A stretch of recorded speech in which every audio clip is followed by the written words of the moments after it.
Antara tahun 1040 dan 918 sebelum Masehi, raja-raja Zhou dari Cina menciptakan pembenaran untuk membangun kekaisaran dan menemukan banyak kekurangan.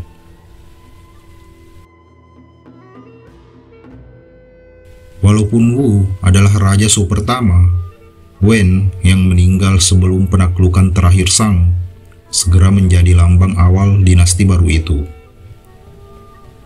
Lama setelah itu, Confucius akan mencatat bahwa walaupun musik yang digunakan oleh Kaisar Wen untuk merayakan kemenangannya sungguh indah dan sangat baik, musik kemenangan Kaisar Wu, walaupun sungguh indah, tidak sepenuhnya baik. Pembersihan ibu kota Shang dengan kekerasan oleh Wu adalah suatu pelanggaran yang berbahaya terhadap kekuasaan ilahi Kaisar. Tak seorang pun menginginkan kembalinya Shang, tetapi dinasti Wu yang baru harus dibenarkan dengan hati-hati. Pada awal pemerintahannya, tutur Sima-Qiang, Wu mempersembahkan kurban kepada langit untuk menebus kesalahan-kesalahan penguasa Shang terakhir. Ia menyingkirkan perisai-perisai dan kampak bersabit, menyimpan senjata-senjatanya, dan membubarkan tentaranya untuk menunjukkan kepada dunia bahwa ia tidak lagi menggunakan semua itu. Suasana damai itu dimaksudkan untuk menebus kekacauan pada saat kenaikan tahta kekuasaannya. Itu semua sangat etis, tetapi sekaligus juga suatu kebutuhan praktis. Untuk mempertahankan tahtanya, Wu harus memerintah berdasarkan pengaruh dan siasat, bukan kekuatan belaka. Raja Shang tidak mampu menangkis kekuatan para tuan tanah yang bersatu, dan Wu juga harus menghadapi kenyataan-kenyataan berikut. Ia memerintah suatu kerajaan yang memiliki banyak tokoh kuat yang akan menolak suatu pemerintahan yang terlalu autokratis. Sima-Qiang mengacu kepada tuan-tuan dari 9 negeri, para bangsawan yang memerintah wilayah mereka sendiri, sambil tetap menyatakan loyalitas mereka kepada raja. Tetapi sebenarnya terdapat jauh lebih banyak dari 9 negeri. Kitab Record of Rights yang muncul beberapa abad setelah itu membilang jumlah yang banyaknya 1763 wilayah yang diperintah sendiri pada awal periode Zhou. Inskripsi-inskripsi yang berisi pemberian hadiah dan sikap loyalitas tampaknya menunjukkan suatu struktur seperti piramida yang rumit, dengan paling tidak sebanyak 5 tingkat pejabat meluncur ke bawah dari tahta Zhou, sampai tingkat kedua tuan-tuan tergaji, yang menguasai negara-negara bagian, berlanjut dengan 3 tingkat bangsawan lagi, dengan luas wilayah dan kekuasaan yang kian menurun. Banyak risalah sejarah menyebut para bangsawan itu tuan-tuan pemilik tanah. Raja Zhou memang memiliki semacam wewenang atas seluruh negeri. Ia tidak memiliki daerah Cina seperti yang mungkin dimiliki oleh seorang tuan tanah di abad pertengahan, tetapi ia mempunyai hak untuk mengelolanya secara benar. Hak pengelolaan itu ia berikan kepada para bangsawannya sebagai imbalan atas loyalitas mereka dan bila diperlukan juga dukungan militer mereka. Ketika seorang tuan menjadi tergaji oleh Raja Zhou, ia tidak diberi anugerah tanah.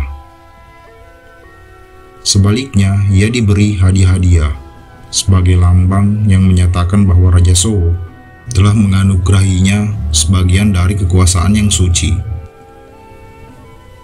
Yang paling sering, anugerah-anugerah itu berupa bejana perunggu berinskripsi. Anugerah perunggu melambangkan baik kekayaan maupun kekuasaan. Kekuasaan yang cukup untuk mengendalikan para petambang yang menggali biji logam, pengrajin yang membuat bentuk-bentuk darinya, dan imam yang membuat inskripsi padanya. Kedudukan Zhou di puncak tangga kekuasaan itu ditampilkan dengan 9 bejana upacara semacam itu. 9 bejana yang berada di ibu kota Zhou. Terdapat sebuah perbedaan besar antara hubungan feodal semacam ini dan feodalisme yang berlaku pada masa-masa sesudahnya.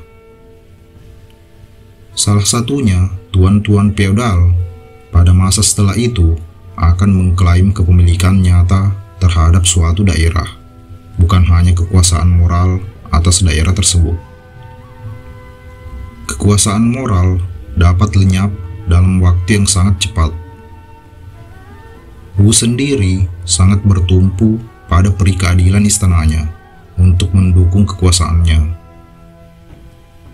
Guna menjamin adanya perlindungan dari langit, tuturnya kepada salah seorang adiknya, tidak lama setelah ia meraih tahta, kita harus memisahkan orang-orang yang jahat dan menyingkirkan mereka. Siang dan malam, kita harus mengganjar dan meneguhkan rakyat untuk menjaga daerah barat kita. Ia juga berusaha sebaik-baiknya untuk memberikan penghormatan kepada kekuasaan ilahi yang telah dianut oleh sang sebelumnya.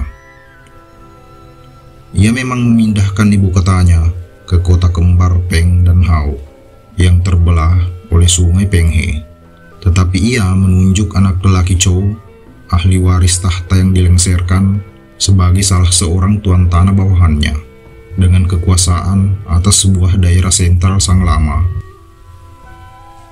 Menurut Sima Qiang, anak itu, Lu Pu, diberi ibu kota lama Yin sebagai basis kedudukannya dan diberi tanggung jawab atas daerah di sekitarnya, karena Yin baru saja didamaikan dan keadaannya belum stabil.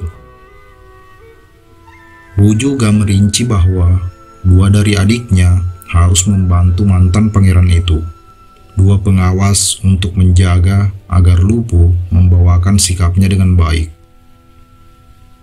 Begitu Wu meninggal, kerapuhan kekuasaannya menjadi kentara. Anak lelakinya masih muda, maka saudaranya, Tan, mengambil alih tanggung jawab sebagai wali. Namun, hampir secepat itu pula, kedua saudara yang semestinya mengawasi Lu Pu melakukan pemberontakan bersenjata di tengah wilayah sang lama. Mereka berniat mendudukkan Lu Pu kembali di tahta sebagai penguasa boneka mereka. Tan menghalau bala tentara itu atas nama Raja Muda dan mengatasi para pemberontak dengan jumlah besar. Lu Pu meninggal dalam pertempuran. Demikian pula salah seorang dari kedua saudaranya.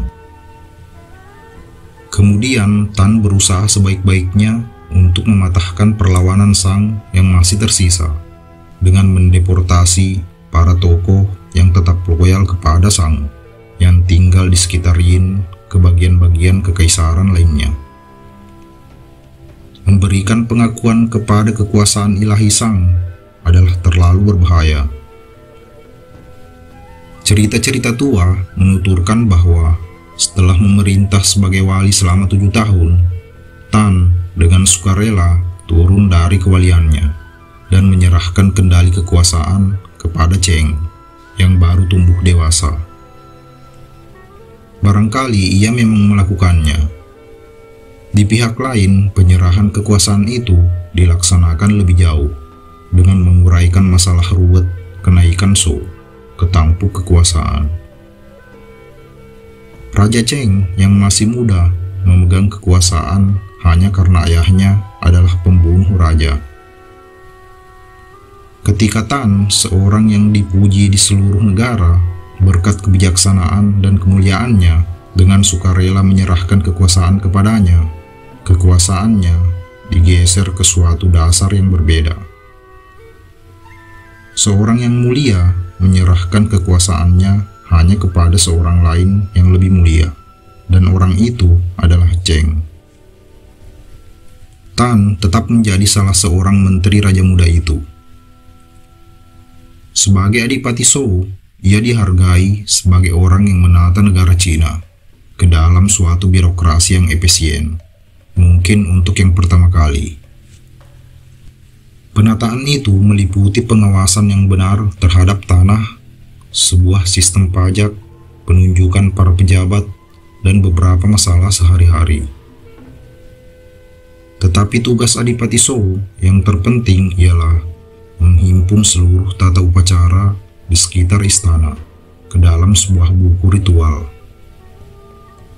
Agar Raja Sou dapat memerintah tanpa harus terus-menerus menggunakan tentaranya untuk mendisiplinkan pemberontak, kekuasaan ilahinya harus terlihat dengan jelas. Ritual yang mengelilinginya akan memperlihatkan otoritas moral, bayangan kasat mata yang ditampilkan oleh kekuasaan yang tidak kasat mata. Dengan mapannya kekuasaan pada pusat kerjaannya, kini Cheng perlu memikirkan daerah-daerah pinggir kerajaannya. Tak ada satu kitab ritual yang akan mampu meyakinkan orang-orang yang tinggal berjarak 1 hari perjalanan atau lebih jauh dari ibu kota bahwa Raja Sou harus dipatuhi. Itu harus dilakukan dengan kekuatan. Sisi timur kekaisarannya mungkin merupakan daerah yang paling merisaukan. Sisa-sisa Shang telah dipindahkan ke sana dan perlu diawasi. Maka Adipati Sou membangun sebuah benteng di sebelah timur di suatu titik strategis. Benteng itu akan mengendalikan bentangan tanah padat di Sungai Kuning dan melindungi akses timur ke ibu kota Sou. Benteng itu menjadi pusat sebuah kota baru, Luoyang. Kemudian Cheng mengutus saudara-saudaranya untuk membangun pusat-pusat pengawasan Sou yang serupa itu di sepanjang pinggir wilayahnya yang lain. Ini memiliki keuntungan tambahan untuk menjauhkan mereka dari ibu kota dan dari godaan untuk mencuri mahkotanya. Akibatnya, lingkaran luar kerajaan Sou menjadi sekelompok koloni yang masing-masing diperintah oleh seorang kerabat kerajaan. Koloni yang paling luas terletak di Jin, Wei, Lu, Qi, dan Yen. Cheng tak henti-hentinya berperang untuk menjaga keamanan di tepi-tepi kekaisarannya dari suku-suku yang tinggal di luar tapal batasnya dan tidak mengakui kekuasaannya. Tetapi ia waspada untuk mengaitkan penggunaan kekuatan ini dengan hak ilahinya untuk memerintah. Mandat dari langit tidak boleh dianggap sebagai anugerah cuma-cuma, katanya kepada para pengikutnya ketika ia bersiap untuk melakukan kampanye penaklukan di daerah sebelah timur. Ia mungkin telah dianugerahi hak untuk memerintah berkat kemuliaannya, tetapi langit tidak mengharapkan untuk ia bersantai dan hanya menunggu sampai setiap orang mengakuinya. Ia adalah Raja Cina pertama, sejauh yang kita ketahui, yang menggunakan frase mandat dari langit. Mandat dari langit memberi Cheng hak untuk mengangkat senjata. Keberhasilannya dalam peperangan menunjukkan kebenaran mandat dari langit. Itu suatu penalaran yang melingkar yang telah kita jumpai sebelumnya. Cheng meninggal sekitar tahun 996 sebelum Masehi, setelah memerintah selama 30 tahun. Kemudian anak lelakinya, Kang, mewarisi tahta. Di bawah pimpinan Panglima Jenderal Kang, tepi utara kerajaan diperlebar lagi. Bala tentara Sou bergerak menyerang sebuah suku utara yang dikenal sebagai Guipang dan menaklukkan mereka dengan kekuatan penuh. Aku menangkap 13.081 orang, seru jenderal dengan bangga, beserta kuda, 30 kereta, 355 sapi, dan 38 domba. Jika ini kedengarannya lebih mirip orang Assyria yang meneriakkan kesombongannya yang pernah kita dengar, memang demikianlah kenyataannya. Jauh di tepi-tepi kekaisaran, mandat dari langit harus ditunjang oleh pasukan bersenjata.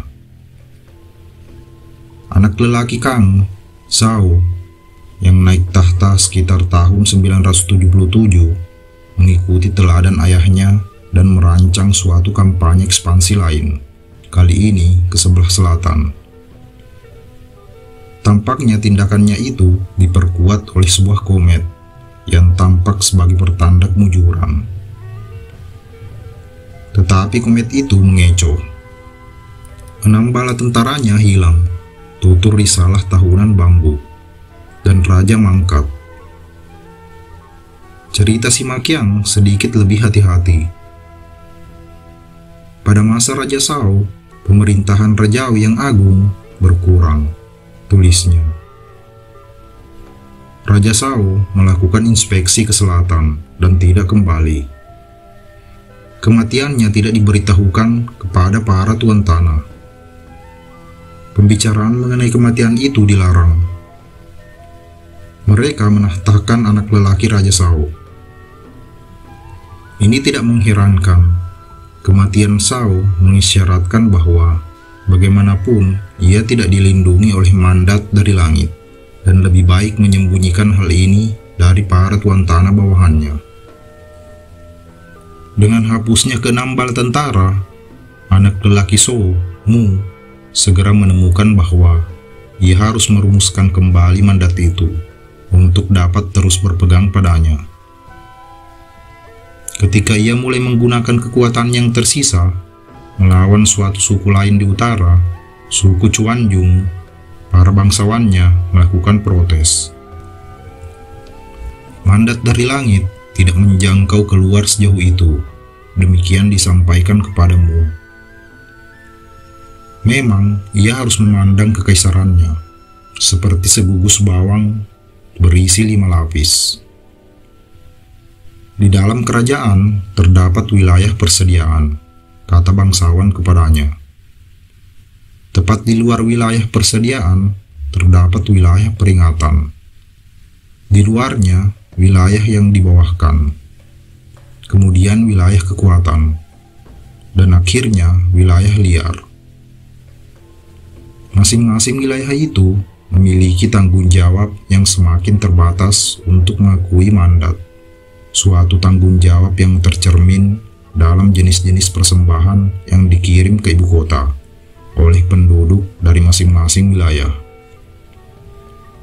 Wilayah pusat, wilayah persediaan, diharapkan menyerahkan persembahan harian. Wilayah peringatan, persembahan bulanan. Wilayah tertakluk, persembahan musiman. Kedua lapis luar kerajaan bahkan memiliki tanggung jawab yang lebih terbatas lagi. Keduanya tidak menghaturkan persembahan. Wilayah kekuatan membayar upeti sekali setahun. Wilayah liar mengaturkan upeti hanya 1 kali untuk setiap raja pada pemakaman raja. Chuanjung letaknya di wilayah liar, dan mandat tidak mewajibkan agar mereka diperlakukan dengan cara yang sama dengan perlakuan kepada orang-orang pada pusat kerajaan. Jika menyerang mereka, hasilnya sudah pasti akan sia-sia. Mu menerima hal ini dan berdamai dengan Chuanjung. Alih-alih menyerang mereka, ia melakukan perjalanan rajawi ke utara dan membawa pulang banyak hadiah. 4 serigala putih dan 4 kijang putih. Tetapi ada sengatan pada ekor cerita. Sejak saat ini, demikian si Makiang mengakhiri tuturannya, mereka yang berada di wilayah liar tidak datang lagi untuk memberikan penghormatan. Penalaran melingkar tentang mandat itu telah berbalik dan membelit kakimu. Mandat membenarkan perang. Raja memiliki suatu tanggung jawab suci untuk melindungi kekuasaannya yang dianugerahi secara ilahi. Tetapi kekalahan dalam perang menimbulkan keraguan atas mandat itu sendiri. Untuk mempertahankannya, Raja hanya pergi berperang dengan membawa keyakinan mutlak bahwa ia akan menang. Ia telah memperkuat kekuasaannya di pusat kerajaannya, di mana istananya menyelenggarakan ritual harian yang mengakui kedudukannya yang disucikan. Tetapi dengan akibat tepi-tepi kekaisaran yang berlubang, sampai akhirnya tepi-tepi itu sob. Terima kasih sudah mampir. Jangan lupa like dan subscribe kalau suka. Juga silahkan komen untuk saran dan kritiknya.